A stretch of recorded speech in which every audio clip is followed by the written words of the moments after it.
Identifying. The king of cakes. Chopper for the win. G'day guys, welcome back to Cakes by Chopper. Today I'm very excited to have Optimus Prime for you. And with help from our friends over at Cake Classics, here is a classic sponge recipe. This is great. It's what I use for most of my cakes.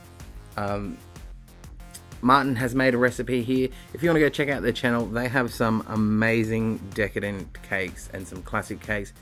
They've got all different types of languages for their videos. So just the work they put into their videos is incredible. So please go check them out. I would love it if you popped over and said Chopper says hi and subscribe to them and make me look really cool.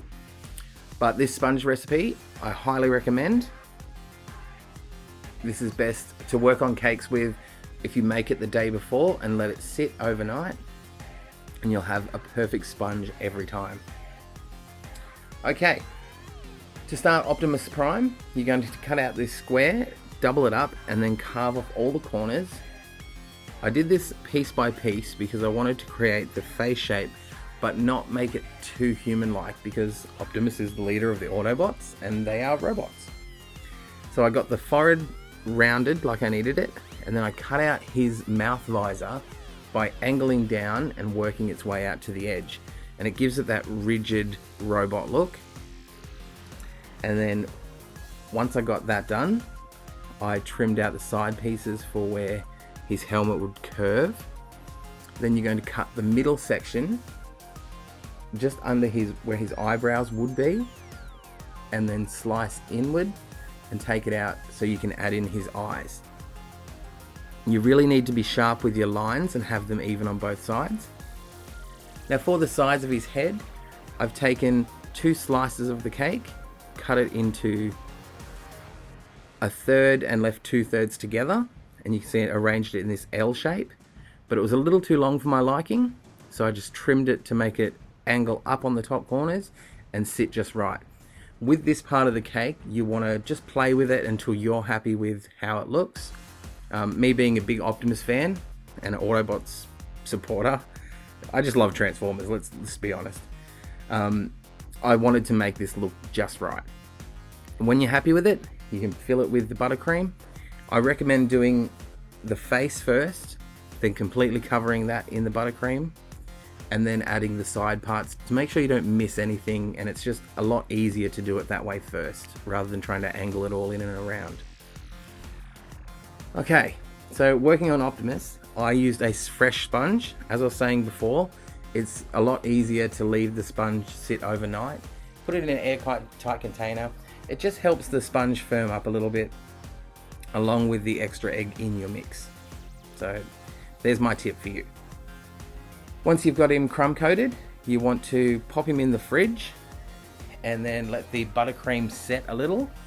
Once the buttercream has firmed up a little bit, you can start to shape out his face more rigid, so they got nice flat surfaces, nice sharp edges, and this will help with your fondant. If you don't do this, he's going to look a little bit too rounded and not very robot-like.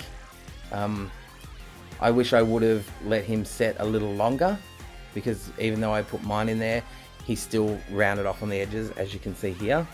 The weight of the fondant just smooths out those edges for you. If you're going to make Optimus, I recommend rolling the fondant from left to right, because just with the ridges of his face, it gets in between them a lot easier than if you go from the top to the bottom, and you've got less chance of tearing your fondant.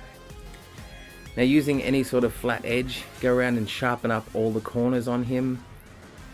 You just want to play with this before the fondant sets too much. I let it go for a bit and tore it, which wasn't so good, because I really wanted Optimus to look awesome, being such a big fan. Now, to create the shiny metal parts of his face, I found it easy to roll out some white fondant very thin, place it on top, and then cut away what I didn't need. And then using some edible silver food paint, I just covered the entire thing except for his eyes. And you just saw I put a little bit of square fondant in between his nose and his forehead. That's very important, I think, just for the overall look of him. You need that nose ridge if you're going for the G1 Optimus Prime. Okay, now cutting out the detailing on his forehead. Depending on which picture you use, it'll be a different shape. I'm a big fan of the G1 Optimus Prime. And you're going to do the same thing, just roll out some fondant, place it on, shape it, and then apply the silver paint.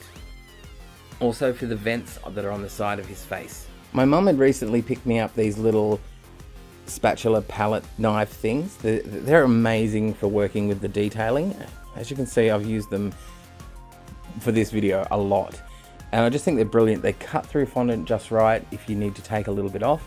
So if you want to pick yourself up some of them, you can get them from any hobby store. They're basically a clay or sculpting tool, which is perfect for fondant. Once you're done with that, you can start on Optimus's eyes. Just to add some blue liquid food gel on a brush that's been dipped in water to get a diluted effect, and then trace around the edge with a little bit darker of a line and gently smear them. Now unfortunately I had some camera problems on the day and I didn't get to film the sides being applied. You can see I just cut out these tall pointy shapes that angle down, a disc, and this little Superman symbol that's slightly angled at the top. The amount of detail you put on the side is up to you. I hope these photos help you seeing just what to apply to the side. And there you go, you have your finished Optimus. Thanks for watching guys, and I'll see you next Friday.